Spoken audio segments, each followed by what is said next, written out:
Boa tarde, irmãos. Vamos trabalhar hoje à tarde a moral cristã, particularmente o Sermão da Montanha.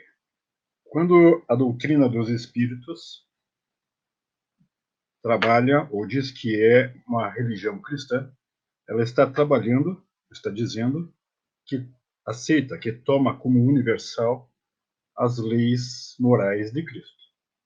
Cristo falou, exemplificou, explicou muita coisa, mas o núcleo do cristianismo pode ser colocado em duas leis: a lei da igualdade e a lei do amor. Somos todos iguais diante do Pai.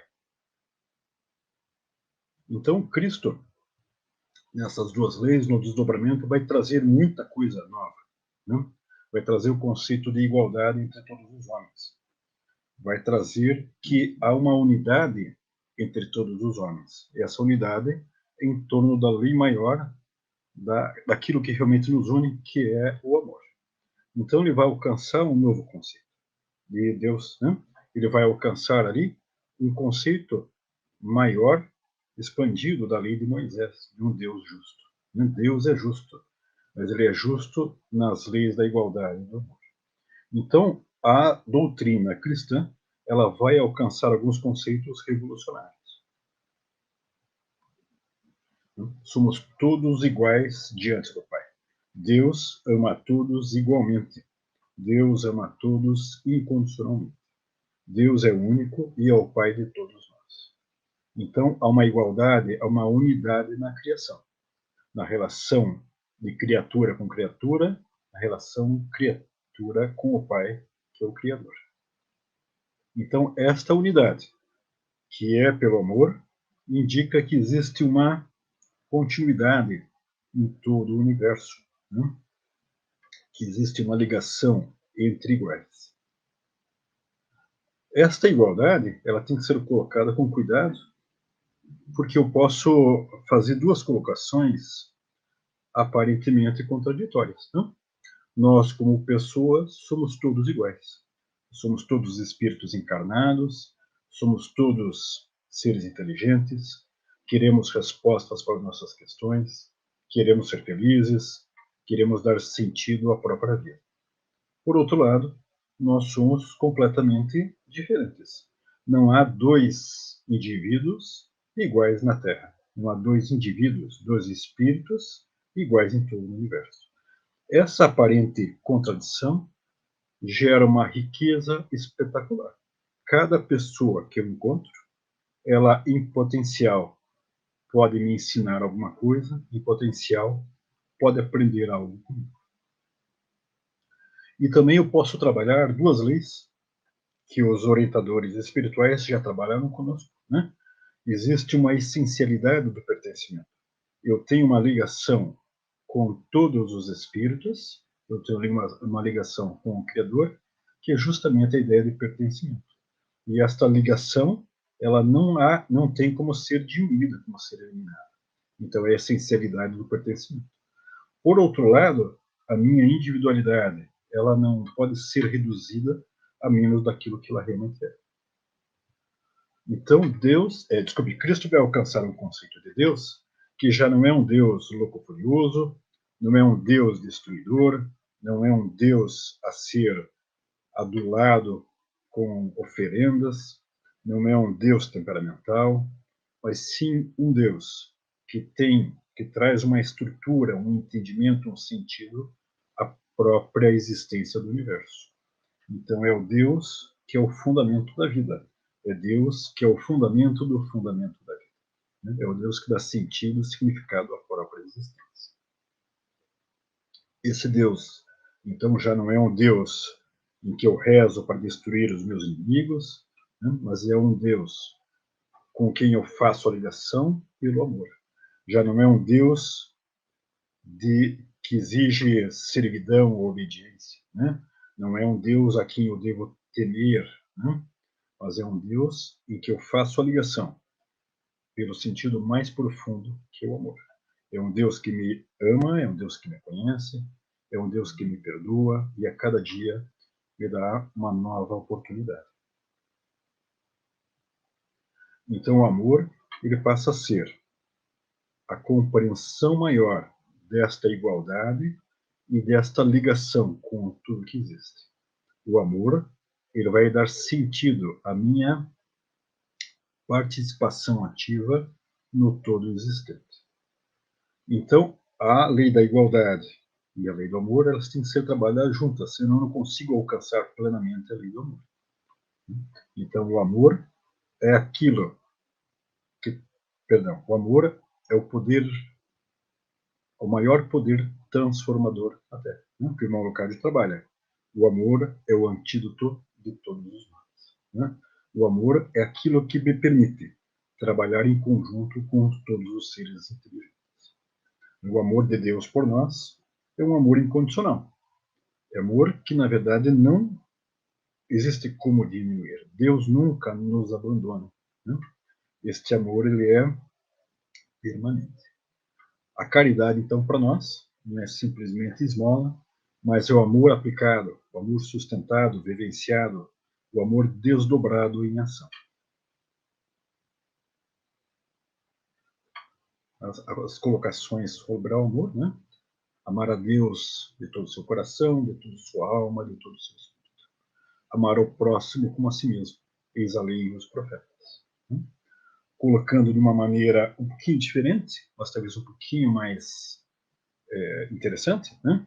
A minha relação comigo mesmo deve ser uma relação de amor. A minha relação com o outro, que é meu irmão, deve ser uma relação de amor. E a minha relação com o Deus, que é o Pai, deve ser uma relação de amor. Então, a lei do amor, ela tem um tripé. Não há como ter a sustentação só com dois desses eixos, né? Este amor, ele tem que começar por mim mesmo. Como eu posso amar o próximo, que é em essência igual a mim, se eu não amo a mim mesmo? Na medida que eu me tolero, eu tolero o outro. Na medida que eu me aceito, eu aceito o outro. Na medida que eu gosto de mim, eu gosto do outro. Na medida que eu me amo, eu amo o outro. De maneira interessante, né, 11 séculos depois de Cristo, vai ter um desdobramento de uma mensagem que já estava implícita na mensagem de Cristo, né, que este amor, ele não era só entre os seres humanos, mas ele se estendia por todos os seres vivos. Quem vai fazer esse desdobramento é Francisco de Assis, né? O amor, ele se estende para todos os seres vivos, racionais ou irracionais. O amor se estende para todo o existente, para toda a obra do Criador. A moral cristã, ela vai trabalhar um pouco, como outras religiões trabalham, a regra de ouro, né? A regra áurea, né? Faça aos outros o que você gostaria que fizesse a você, né? Tudo o que quereis que os homens vos façam, fazei-o vós a eles. Esta é a forma, chamada forma positiva. Também tem a forma negativa, né? Não faça aos outros o que você não gostaria que fizesse a você. Aqui eu tenho que fazer uma pequena observação, né? Faça aos outros o que você gostaria que fizesse a você, tem que ser aplicada com cuidado, porque os outros, como pessoas, são iguais a você, mas os outros, como indivíduos, não são exatamente iguais a você. Então, algumas coisas que você percebe que servem a você, não servem necessariamente aos outros, né? Só aquilo que realmente tem valor universal. Por isso, eu prefiro um pouquinho este formato da regra de ouro. Aplique ao outro o mais refinado senso de justiça que você desenvolveu, que é aquilo que você aplica, que você utiliza para si mesmo, né? Se alguém gritar comigo, eu sei que a pessoa está errada, porque ela não tem direito a fazer isso. Então, eu tenho que me vigiar, me cuidar, para que eu não grite com outras pessoas, não agrida outras pessoas. Essa inversão de papéis nem sempre é facilmente aplicada, mas ela nos dá uma, um teste, né?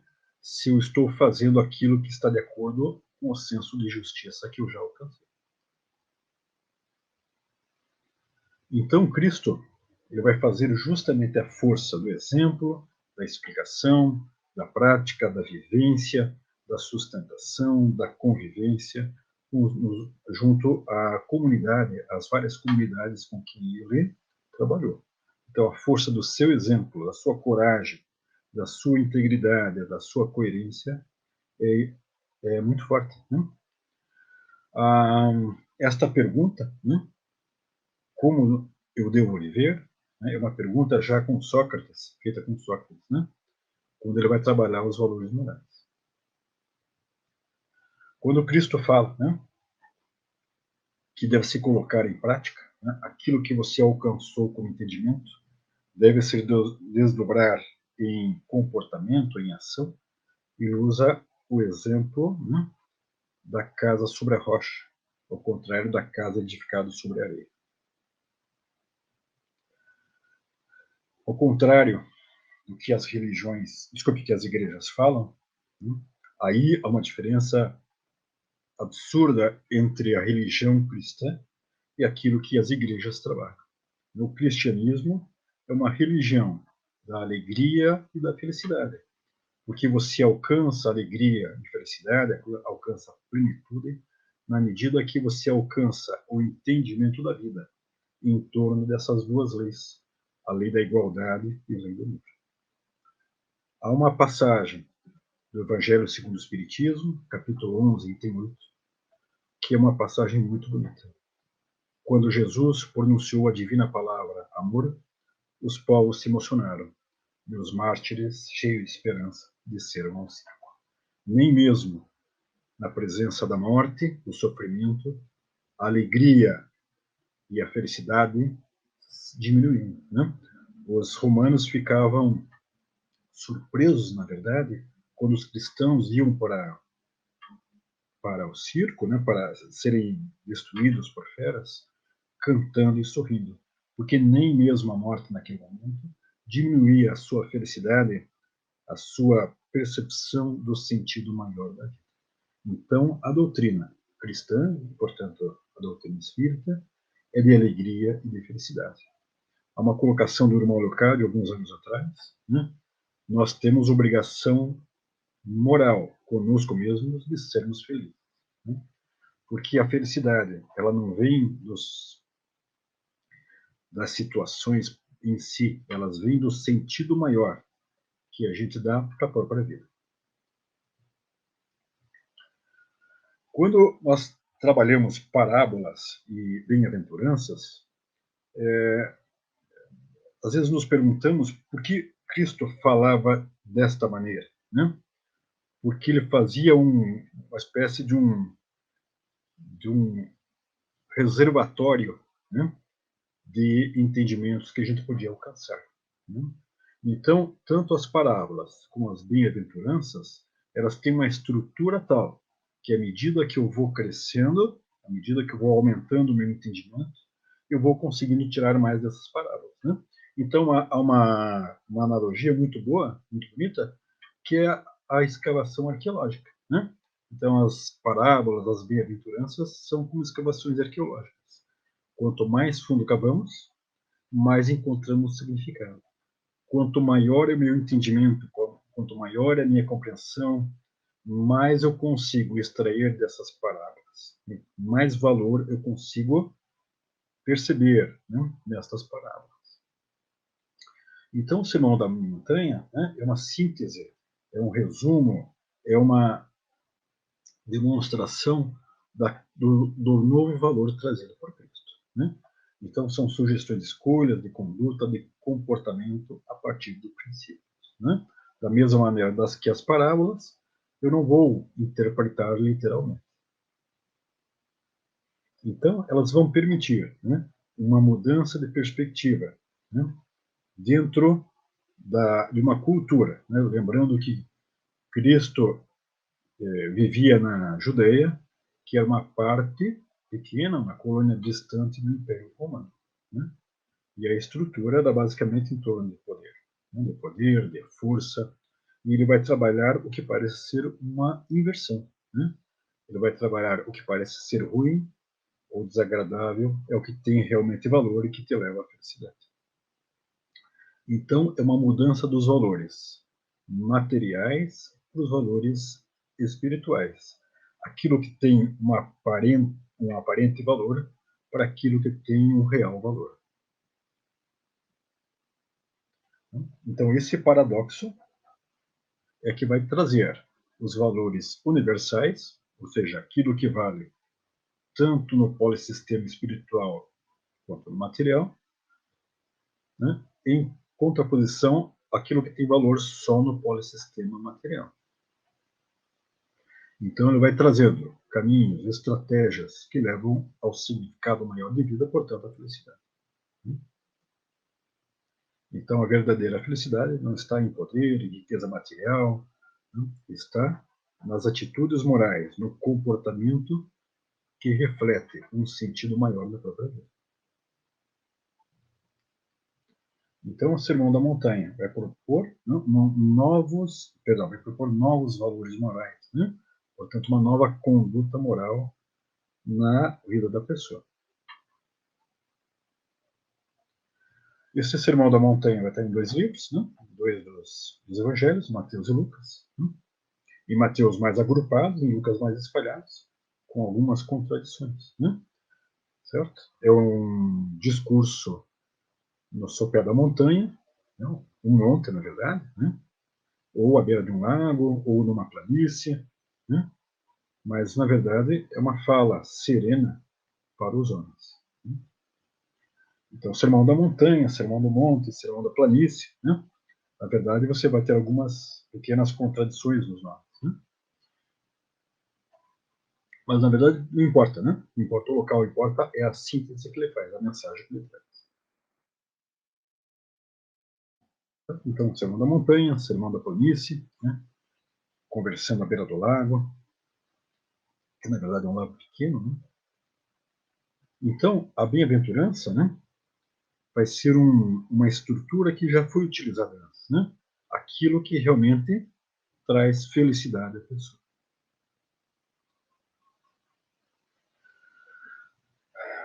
Como esses textos foram escritos, né, em grego e vão ser traduzidos para o latim e depois do latim para as línguas modernas, sempre há o risco, né, de traduções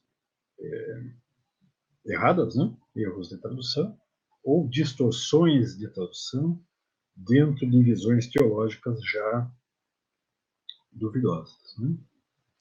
Certo? Então, há muitas formas de tradução, dependendo da igreja, dependendo da língua. Usando o formato do Evangelho segundo o Espiritismo, bem-aventurados os que choram, porque serão consolados. Os que têm fome e sede de justiça, porque serão saciados. Os humildes, porque deles é o reino dos céus. Bem-aventurados aqueles que têm o coração puro, porque verão a Deus. Aqueles que são brandos, porque possuirão a terra. Os pacíficos, porque eles serão chamados de filhos de Deus. Bem-aventurados aqueles que são misericordiosos, porque eles próprios obterão misericórdia. Então, quando vamos trabalhando, né, vamos vendo as colocações que vão sendo feitas. Né? Aquele que busca justiça, aquele que busca sentido maior, aquele que sofre e procura um sentido maior para este sofrimento. Essas bem-aventuranças, elas podem ser desdobradas, né, ou ligadas às outras falas que Cristo tem ao longo da sua vida. Né? Amai os seus inimigos, né? Ao ser agredido, ofereça outra face. Né? Trate os outros como gostaria de ser tratado.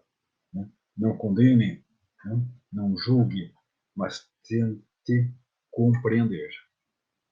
Né? Perdoe, porque ele, como você, é falível. Né? Edifique sua casa sobre as rochas. Né? Se você é uma boa árvore, gere bons frutos. Né? Se você fez compreensão de um sentido maior, desdobre isso em ação. Então, ali você vai ter várias palavras, ou termos, né, que você vai ter que interpretar. Né? O reino de Deus não é um reino fora da Terra, né? Como era interpretado, mas sim é um entendimento maior daquilo que significa a lei moral de Cristo, né? Aquilo que significa a nossa presença no mundo material e no mundo espiritual. Né? Então, receber o reino de Deus, né, é alcançar esta compreensão. Né? Então, a proclamação da vinda do reino de Deus é a proclamação do entendimento, da compreensão que vamos aos poucos alcançando. Né? É como nós falamos quando dizemos que o Espiritismo é consolador. Né? Ele não é consolador simplesmente por piedade. Né? Ele é consolador porque ele faz permite, desculpe, a compreensão do sentido maior das várias situações que a gente tem. Né? Os mansos, né, não são os passivos, mas sim aqueles que não agridem, que são pacientes, né, que são amáveis, que tratam os outros como igual. Né? Fome e sede de justiça, aquele que busca compreensão e entendimento, né, sobre os vários mecanismos da vida. Né? Os aflitos, os que choram, os que sofrem, os que estão angustiados, o que ainda não compreendeu completamente que sentido tem tudo aquilo. Os pacíficos, né, não são os passivos, mas são aqueles que trabalham sem destruir, sem agredir. A recompensa, né, na verdade, não é uma recompensa externa. Né? Há uma frase que é muito interessante, né? Aquele que faz o bem só interessado numa possível recompensa no mundo, no pós-morte, né? Não tem valor moral, efetivamente. É só uma barganha mais como qualquer outra. Né? O valor moral é você fazer aquilo que é correto, porque o seu entendimento leva a isto. Então, os pobres de espírito, né? Aqueles que não têm malícia, né? Aqueles que não fazem interpretações, às vezes, errôneas sobre as coisas. Né? Humildade é um termo bastante distorcido. Né? Humildade, na verdade, se for pensar, é o contrário de orgulho. Né? O que é orgulho e vaidade? Eu me sentir superior aos outros. Né? Humildade é o contrário disso. Mas o contrário não é eu me sentir inferior.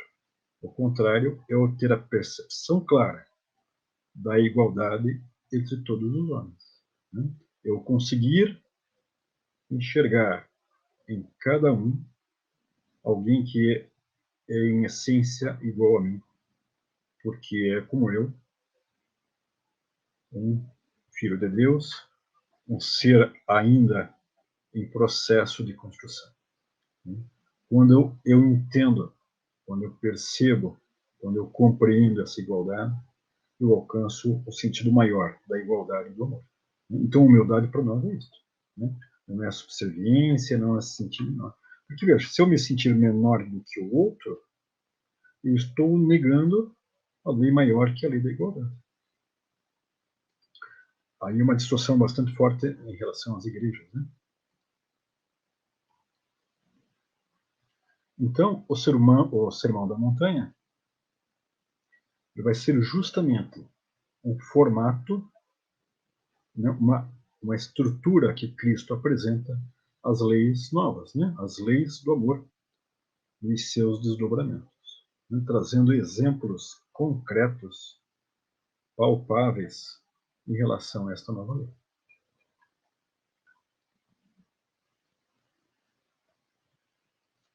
A apresentação foi relativamente curta. Né?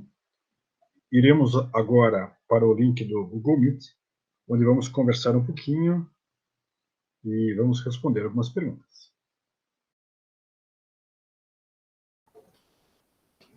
Se quiserem fazer indagações, comentários, fiquem à vontade.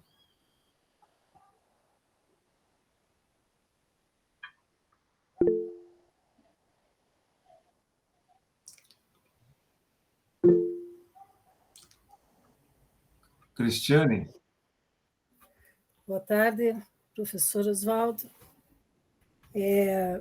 Então, não é bem uma pergunta, é só para iniciar um pouquinho uma reflexão. Esse sentido que é tão amplo, né? Que é um sentido maior a felicidade, como foi trazido, eu fico imaginando assim o quanto que isso é forte nessa relação, né, do sermão, mas ao mesmo tempo da bem-aventurança, mas ao mesmo tempo a gente não consegue alcançar a felicidade, ficou maior que tudo, né? Uma ideia de felicidade a ser alcançada, e parece que a gente caminha, eu digo assim, no sentido cultural mesmo, né? Histórico, cultural, caminha na mentalidade, num sentido de uma ilusão desse conceito mesmo de felicidade, né? E assim como as indústrias culturais se apropriam, né, desse discurso para levar a essa falsa ideia. Então, essa também está aí uma grande crise no sentido moral, né, de não entendermos o que é a felicidade. Não sei, me veio isso agora. Então, essa é uma pergunta, a felicidade é uma pergunta sempre presente, né? Veja, algumas perguntas, elas são sempre presentes. E de acordo com a resposta que eu dei, eu vou tomar caminhos diferentes, né? O que é certo ou errado, o que dá sentido à minha própria vida, né? Como ser feliz. Se você não faz reflexão, você segue a corrente, né? De maneira geral, como é que você escuta, ou quais são as conceituações de felicidade que você escuta, né? Você escuta com bastante frequência duas, né? Uma é acúmulo de bens materiais. Se fosse verdade, todo rico era feliz, todo pobre era infeliz, né? Ou pequenas variantes, né? Poder, sucesso, fama. E a outra, que a gente ouve bastante, é a ausência de problemas. Serei feliz quando não tiver mais problema, né? Tanto um quanto o outro não leva a nenhum lugar, né? A ausência de problemas, às vezes, o que ele está chamando de problema são justamente as situações que vão permitir a pessoa crescer e construir. São os desafios da vida que vão levar ele a crescer, né? Parte do que ele chama de problema, se deixar de existir, simplesmente ele deixa de crescer e deixa de ter sentido na vida. Se você vai fazendo reflexão, você vai alcançando que a felicidade vai estar em torno de um sentido maior à própria vida, né? E o que vai dar sentido para nós é sempre a questão espiritual, né? Basicamente os valores morais. Para nós espíritas, isso é ainda mais claro, né? Para que cada um de nós está encarnado? Para duas coisas maravilhosas, duas coisas espetaculares, que é a evolução e construção, né? Estou aqui para crescer, para romper os meus limites de ignorância. Estou aqui também para aplicar o conhecimento já alcançado na construção do mundo melhor. Na medida que eu dou um sentido maior à minha vida, eu sou feliz, né? É um estado mais profundo do que simplesmente alegria, né? Alegria, de maneira geral, é o reflexo de ser feliz, né? Realmente, quando eu sou feliz, eu estou alegre, né? Não efusivo necessariamente, mas alegre. Pode ser que aconteça alguma coisa naquele dia que eu fique triste, mas eu continuo sendo feliz, porque é um estado mais profundo que eu já alcancei, né? Eu preciso ser totalmente coerente para ser feliz? Não, né? Senão ninguém seria feliz. Eu preciso não ter nenhum problema? Também seria um absurdo, né? Porque eu também me condenaria a não ser feliz. O problema é que a mentalidade religiosa média, né, diz que você só é ou só será feliz depois de morrer, né? Que a felicidade não é deste mundo. Esta visão não é da doutrina dos espíritos. A visão da doutrina é que você será feliz aqui, na medida que você vá construindo um sentido. Câmbio. Obrigada, professor. Eu vou aproveitar só uma outra questão. A relação da felicidade com a verdade. Poderia falar um pouquinho? sua verdade? Então, a gente tem que alcançar o que é verdade, né? Verdade é aquilo que tem, há várias maneiras de conceituar, né? Mas verdade é aquilo que tem uma correspondência com a realidade. Os valores, o entendimento que vou alcançando são verdadeiros na medida que reflete aquilo que realmente é, né? Então, a gente não tem, antigamente, trabalhar-se valores absolutos, né? Quando se mostrou que não existia valores absolutos, acabou ocorrendo que pulamos para um oposto, que tudo é relativo, né? Inclusive os valores morais. Isso não é verdade. Por quê? Porque existem valores que não são absolutos, mas são universais, né? Por exemplo, todas as culturas têm estrutura para proteger a vida. Então, o valor moral como proteção da vida, ele é universal. A proteção do indivíduo, ela é universal, né? A proteção do menor, né, do indefeso, que é a criança, é universal. Nós temos valores que são universais. Então, estes valores, eles refletem aquilo que é verdadeiro, né? Que são os sentidos maiores. Então, a verdade é aquilo que eu consigo alcançar do entendimento de como o universo funciona, né? Leis físicas, leis químicas, leis biológicas, leis morais. O mundo material, um sentido maior no mundo espiritual. Então, não há como alcançar a felicidade sem progressivamente alcançar o sentido de verdade.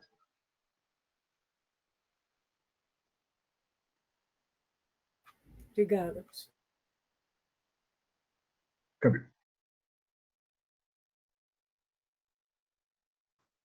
Mais alguém gostaria de fazer uma indagação, uma consideração?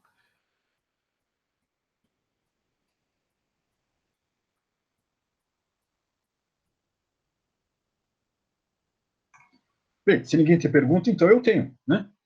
Você é coerente com os valores morais cristãos?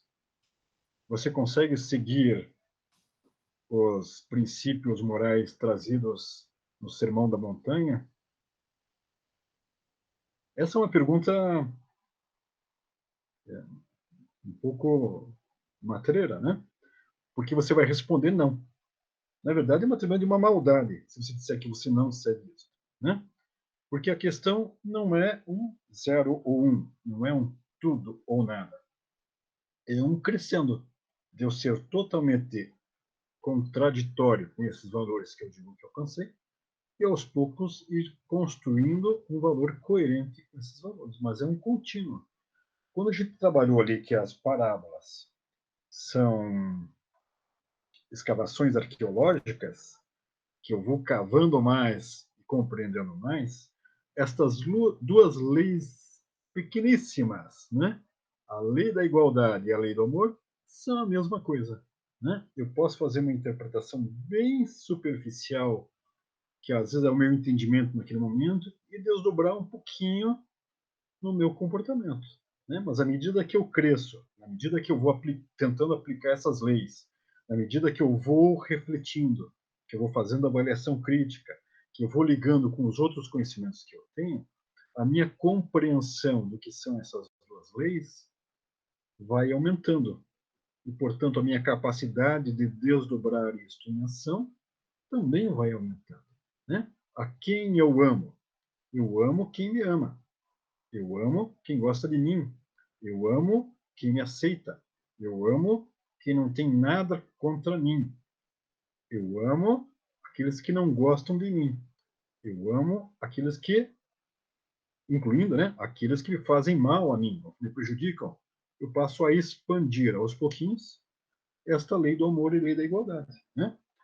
Até que um ponto que eu alcanço o amor por toda a comunidade, né? Por toda a humanidade, por todo o conjunto de espíritos encarnados e desencarnados. Então, é um trabalho contínuo, é uma expansão contínua. Então, a pergunta novamente: você é coerente? Seu comportamento é coerente com as leis do amor e da igualdade? A resposta sempre vai ser parcialmente sim, né? Por quê? Porque uma parte ainda está na fronteira do meu conhecimento, né? eu tenho basicamente, cada um de nós tem basicamente dois tipos de erro, né? Eu cometo erro, desculpe, porque eu ainda tenho dificuldade naquela área, né? É onde está o limite do meu conhecimento. Ali eu tenho como diminuir os erros, mas não tenho como eliminar completamente, não enquanto eu não crescer um pouquinho mais, né? E tem os erros que são da contradição, que eu já alcancei o entendimento, mas ainda assim eu faço errado. Antes mesmo de fazer, eu já sei que é errado, né? São os erros por contradição. Anos atrás, o irmão Grimm perguntou, né, quando é que o espírito adoece? Uma pergunta estranha, porque a gente não usa o termo adoecer geralmente para espírito, usa mais para a parte material. Mas ele mesmo respondeu. O espírito adoece quando ele nega o conhecimento que ele já alcançou, que é este erro pela contradição. Quando eu faço algo que eu já tenho percepção clara de que não deveria ter feito, né, de que é errado. Ou o contrário, né? Deixo de fazer algo que eu deveria estar fazendo. Mas o erro ali no limite do meu conhecimento, eu tenho como diminuir, mas não como eliminar.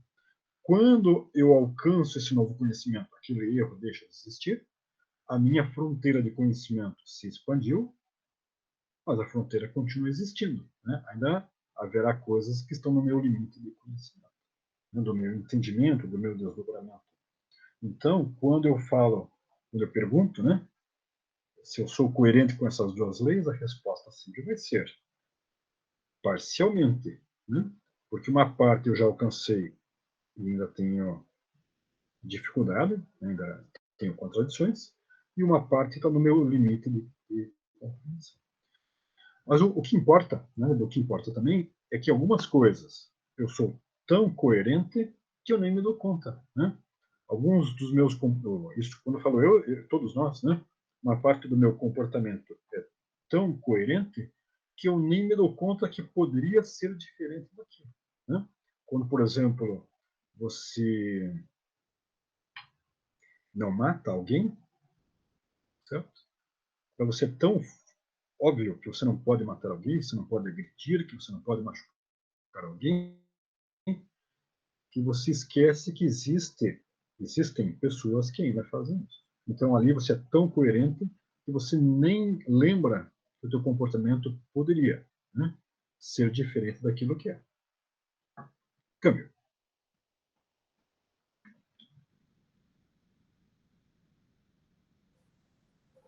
Você levantou uma questão interessante, a Cristiane levantou a questão da verdade, né? E você respondeu que é o que corresponde à realidade, né? O que é verdade. Mas a realidade também ela se desfaz permanentemente, né? Então nós temos, acho que uma dimensão do que nós chamamos de verdade, que ela está sempre sendo alterada, né? Porque é o nosso possível que vai se alterando, e é uma verdade profunda, né? Que são as leis morais. Eu me lembro sempre da controvérsia de Sócrates com Protágoras, né?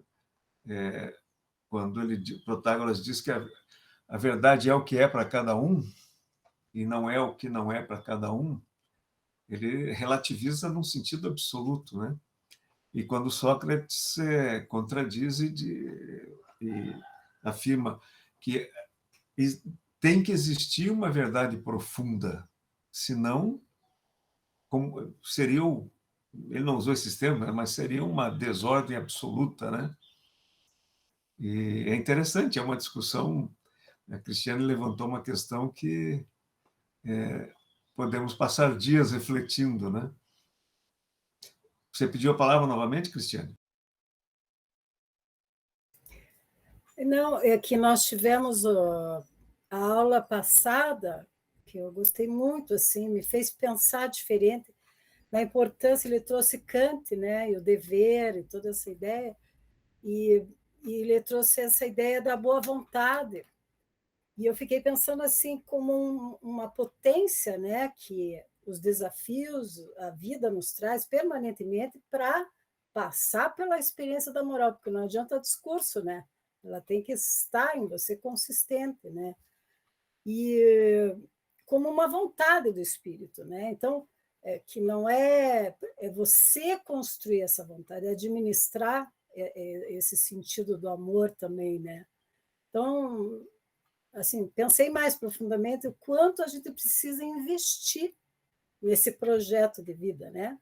Para dar um sentido real à existência, né? Porque a gente acaba realmente com muitas dificuldades, né? E repetindo os erros pensei isso. Então, veja que a questão da verdade, como o Rui falou, daria para discutir durante muito tempo. Mas eu posso levantar algumas coisas assim. Ó. Existem algumas coisas que são verdades universais e imutáveis. Né? Um dos pressupostos da física, da ciência, na verdade, que são os pressupostos filosóficos, é que, desculpe, alguns pressupostos filosóficos, é que existe lei. Né? Lei não é a questão da lei do direito, né? Mas a lei em ciência é uma regularidade, uma repetição, um sistema de funcionamento que eu possa perceber, né? E que é, a princípio, imutável. Né? Então, da mesma maneira que as leis da física são universais, são perpétuas, as leis morais para nós também. Então, eu vou percebendo, eu vou ampliando a minha compreensão dessa estrutura que é universal, na verdade, que é atemporal. Né? Por outro lado, existem verdades que eu alcanço, mas são verdades de uma natureza mutável. Né? Às vezes, aquilo que você pensa de você mesmo, mesmo ruim, coisas ruins, às vezes, você não percebe que você cresceu, né? E que aquela visão que você tem já não é mais verdadeira, não porque você está pensando diferente, mas porque o objeto, que é você mesmo, mudou, né? E que você tem que atualizar, né? Você cresce, você se torna melhor, você torna-se mais compreensível, mais inteligente não, mas né? Mais pacífico, porque você vai desdobrando melhor. A mesma coisa com as pessoas, né? Às vezes a gente faz uma avaliação de uma pessoa que já é parcial naquele momento, mas às vezes a pessoa cresce, a pessoa muda e você não se dá conta. E você que continua achando que a pessoa é aquilo que você pensa que ela é. Né? Há uma frase do Bernard Shaw, um autor teatral irlandês do século XIX, que ele falava assim: sábio é o meu alfaiate. Cada vez que eu vou lá, ele tira todas as medidas novamente. Né? Não é como algumas pessoas que tomam as medidas uma vez e passam o resto da vida me julgando por aquelas medidas. É uma colocação algo estranha, né? Mas é uma analogia perfeita. Então, eu tenho que estar sempre revisando aquilo que eu acredito para ver se ele ainda tem uma correspondência com a realidade. Isso ocorre quando, às vezes, as pessoas estão muito perto e a gente não é atento, não percebe que a pessoa cresceu e continua avaliando. Às vezes acontece com pais de achar que os filhos ainda são criancinhas, né? Ou ainda são imaturos, ou não sabem administrar, que as pessoas já cresceram. E acontece também o contrário, quando a pessoa deixa de ter contato com você. Né? Você estudou, teve colegas e passou 20 anos sem ver a pessoa. Né? Você vai encontrar a pessoa e você vai tentar ainda avaliar se ela corresponde ou não àquilo que você pensa. Né? Às vezes, em 20 anos, a pessoa não cresceu nada, não é verdade? Mas, às vezes, em 20 anos, ela cresceu muito. E algumas das características que você não gostava não existem mais. Então, a verdade, ela é mutável, primeiro, porque você cresce, e segundo, porque a própria realidade é mutável. Câmbio.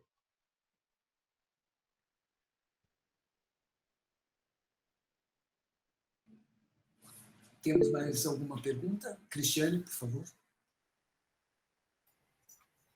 Então, a perspectiva que a gente enxerga a partir da gente mesmo, né, muitas vezes ela é perversa, né, porque a gente precisa aí ter ele olhar em paralaxe também sobre o outro, né?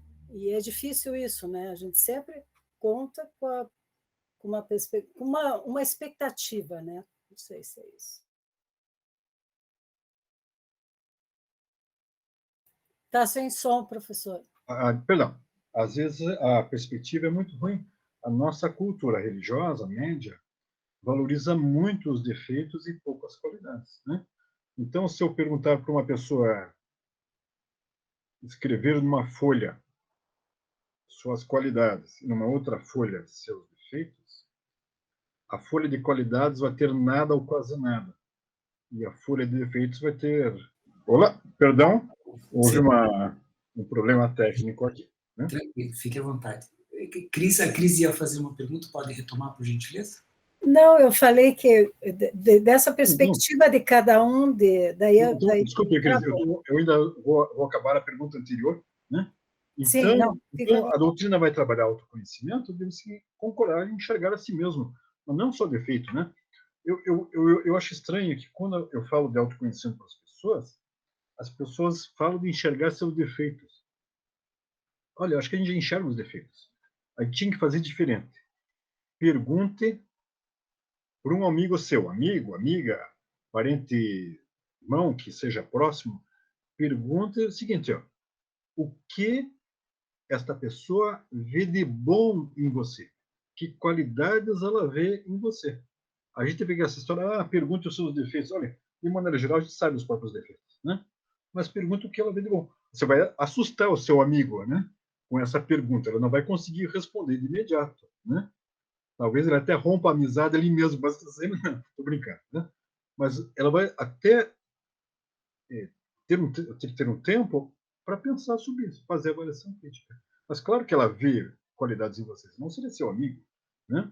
Mas às vezes esta visão externa de alguém próximo ajuda a gente a fazer um processo de autoconhecimento, né?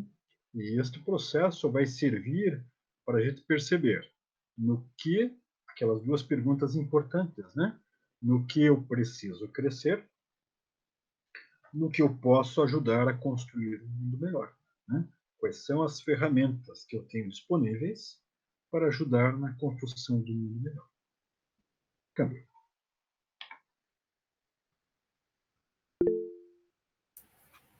Não, era essa pergunta mesmo, não fiz outra pergunta. Desculpa. Mas eu quero aproveitar para comentar, assim, ontem me causou efeito, assim, que a gente foi assistir a aula do irmão Grimm, né? E nessa fala dele, ele fala que faz uma crítica à nossa cultura, dizendo que nós, imagine agora se ele nos visse, né? Se ele pudesse falar o que ele viu durante todo esse processo aí de política e tudo. Mas ele comenta assim, vocês estão com um hábito assim, um pouco perverso de alimentar esse olhar defeituoso do outro, o olhar ruim, a crítica, o deboche. Ele até fala, os outros países não fazem isso, eles protegem um pouco o humano do ser, assim, né? Vocês gostam disso, qualquer coisa assim, né?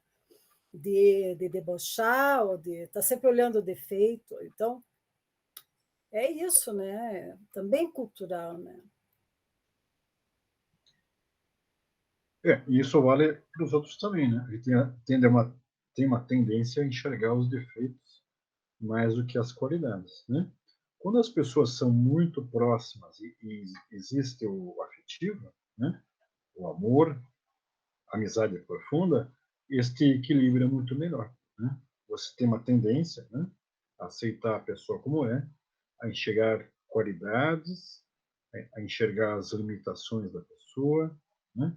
Aceitar aquilo que ela é como um igual. Isso é muito bonito. Por isso que a palavra amizade, a palavra amor, são palavras muito fortes. Por quê? Porque ele faz essa relação com o outro, né? O que eu acho interessante, né? Ao longo de muitos anos, recebendo grupos novos ali na ICBE, muitas das pessoas vinham para a ICBE e ficavam não por compreensão imediata da doutrina, às vezes ela demorava um pouquinho para isso, mas ela percebia que ali ela era enxergada como um igual, né? A pessoa não estava interessada em título, em posse, em algumas coisas que afastam as pessoas, ali ela era enxergada como igual. E ela ficava, e aos pouquinhos ia compreendendo e trabalhando a doutrina. Este enxergar como igual exige um certo esforço, né, da nossa parte. Gabi.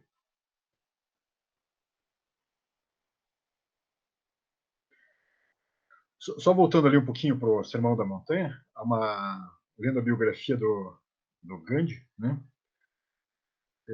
São duas coisas. Primeiro, ele só começa a ler os livros sagrados hindus quando ele está morando na Inglaterra. Ele nunca leu na Índia, né? Quando ele foi para a Inglaterra estudar direito, alguns ingleses, amigos dele, convidaram para participar dos estudos dos livros hindus, né? E ele vai estudar pela primeira vez. E ele vai ler a Bíblia. E a, a posição dele é muito engraçada, né? Ele acha que a Bíblia é um monte de histórias, historietas, coisas sem muito sentido. Mas quando ele chega no Sermão da Montanha, ele fica maravilhado, né? Ele fala uma frase algo parecida com isso. Se todos os livros ali da Bíblia se perdessem e ficasse só o Sermão da Montanha, aquilo que é importante realmente teria sobrevivido. Porque esta síntese, né, é tão espetacular que ela realmente permite não só o entendimento, mas um desdobramento e uma reflexão contínua. Então, o que mais? Os que estão silenciosos, alguma pergunta, alguma colocação?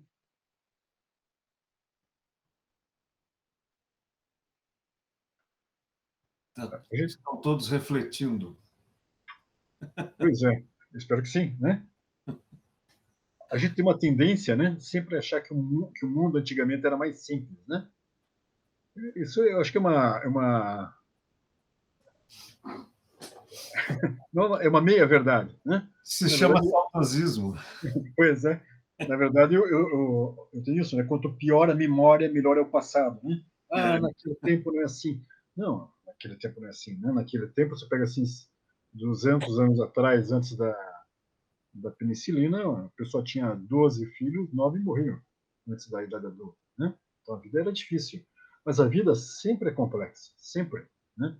E a nossa missão, o nosso trabalho é sempre administrar essa complexidade, né?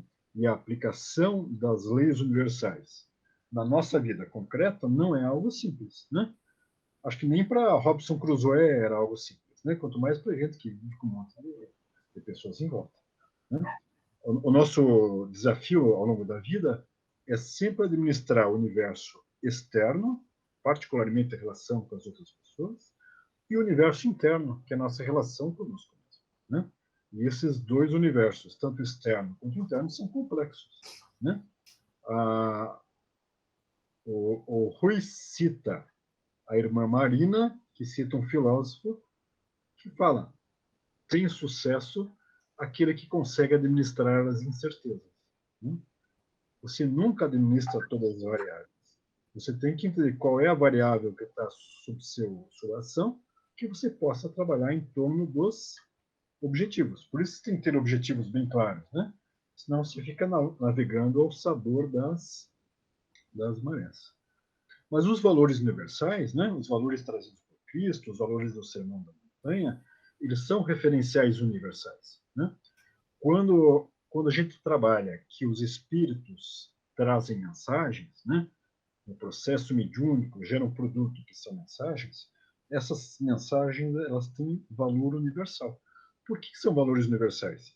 Porque elas trabalham tanto valores no propósito sistema material quanto no propósito sistema espiritual, né? Quais são esses valores que os espíritos trabalham? Amor, trabalho, dever, fraternidade, coragem, evolução, são trabalhos universais, são valores universais. Na nossa vida material, aqui na Terra, né, há sempre uma briga contínua entre o urgente e o importante. De maneira geral, quem é que ganha? Pelos próprios prazos, o urgente, né?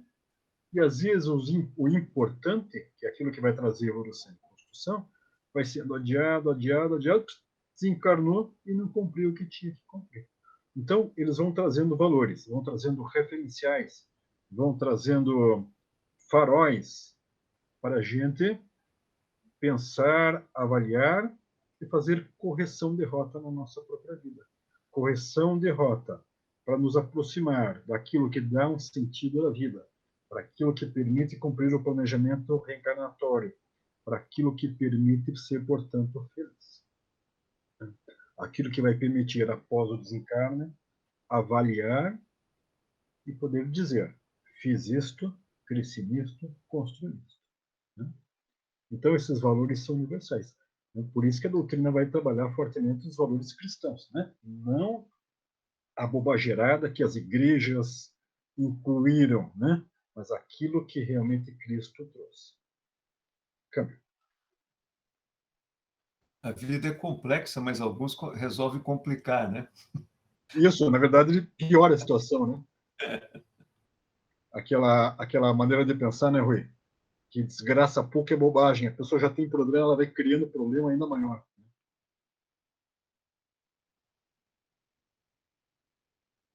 É verdade. Bom, tem mais alguma questão que queiram levantar? Oswaldo, fique à vontade aí, se você quiser fazer as considerações finais, ou fique à vontade. Então, Temos tempo.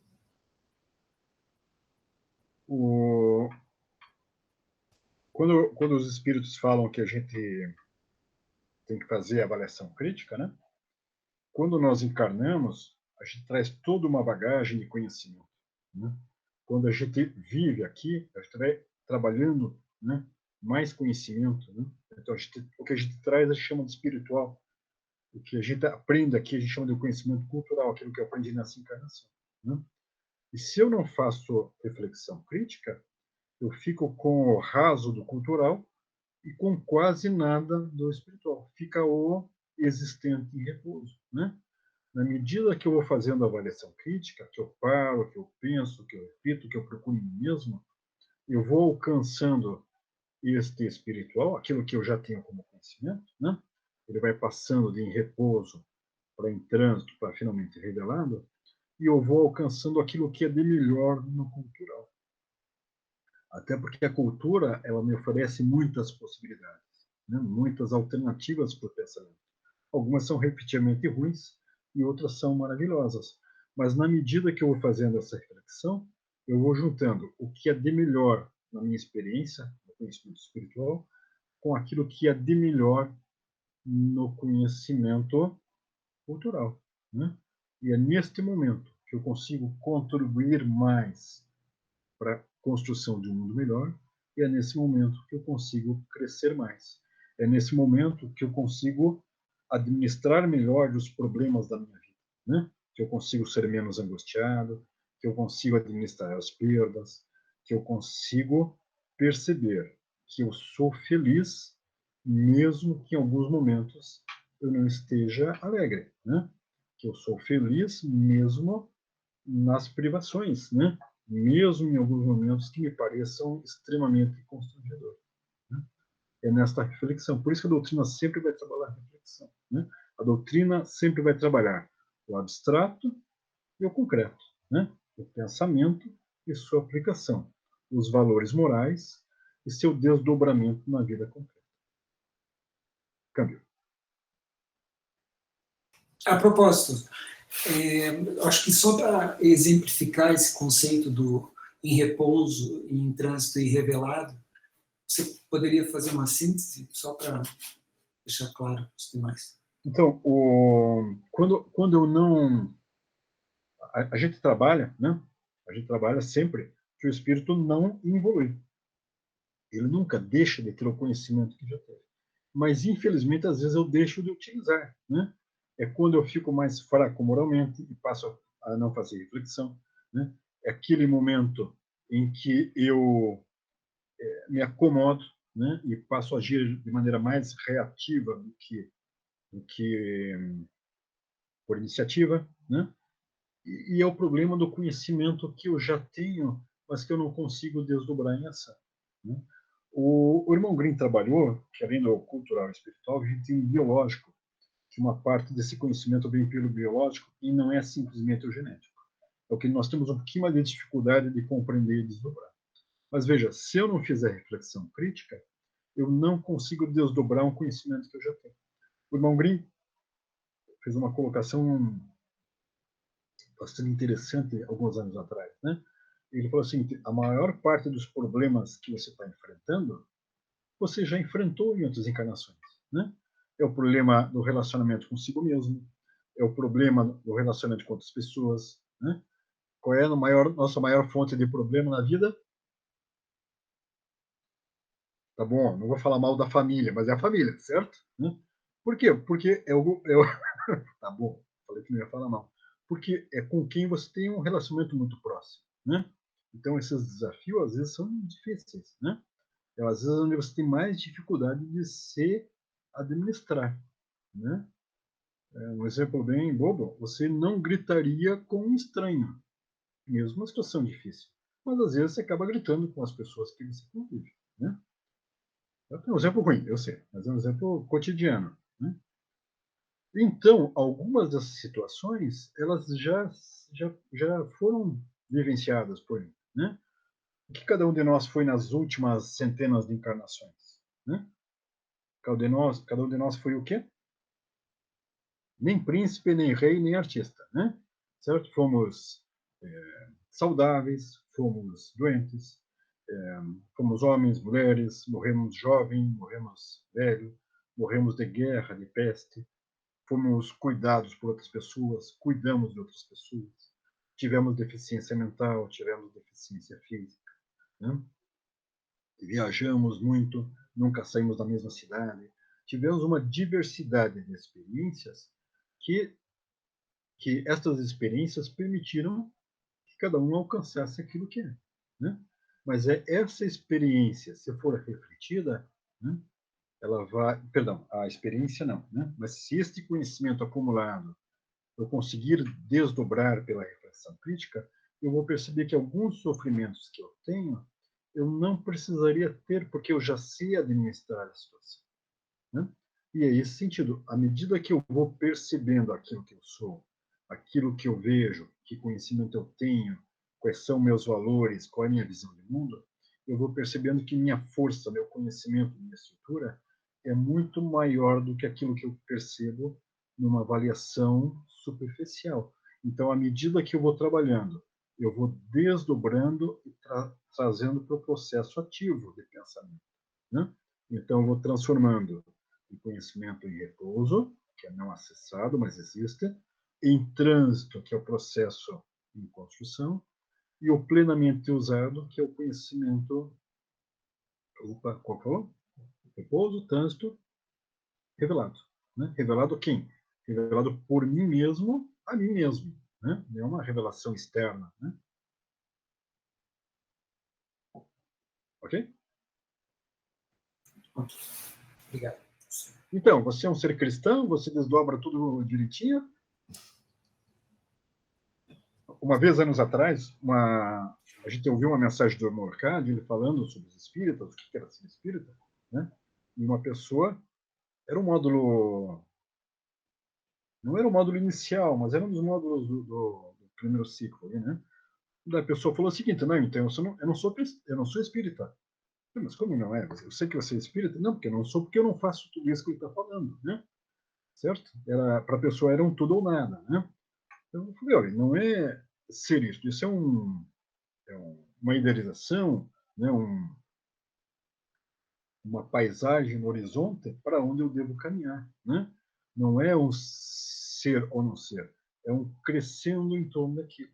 Então, o Sermão da Montanha, né, as colocações de Cristo, são uma paisagem, são um referencial para eu construir o meu comportamento, a minha vida nesta direção.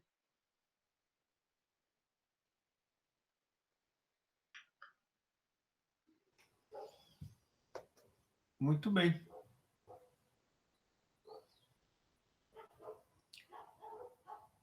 Encerramos por aqui, Oswaldo? Sim, por mim, sem problemas. Se ninguém mais tem nenhuma consideração, por enquanto, né?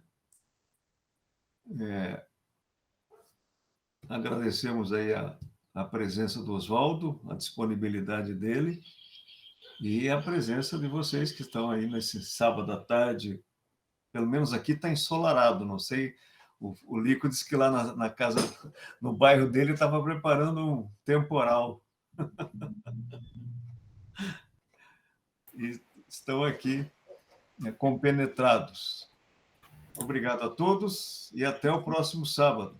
Obrigada, professor Oswaldo. Muito importante, muito importante a reflexão. Obrigado, Oswaldo. Eu que agradeço a atenção e a paciência. Um abraço a todos. Obrigada. Um abraço.